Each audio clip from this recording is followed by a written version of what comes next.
Mabilisang balitaan, komprehensibo at totoo sa loob ng 1 minuto. Simula na ang Diskurso Tidbits. Huwag maniwala sa sarsuela. Romualdez itinuro ni Escudero na utak ng flood control scam. Buwelta ni Romualdez sa speech ni Cheese, profession of loyalty lang yan kay VP Sara.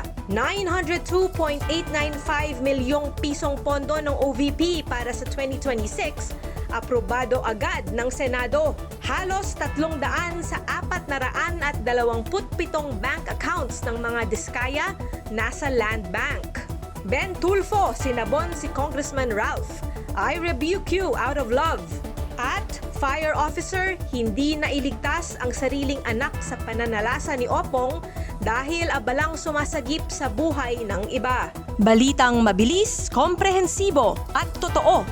Yan ang Diskurso Tidbits. Basahin ang tungkol sa lahat ng yan at sa marami pang ibang nakatutuwa at makabuluhang balita sa diskurso.ph.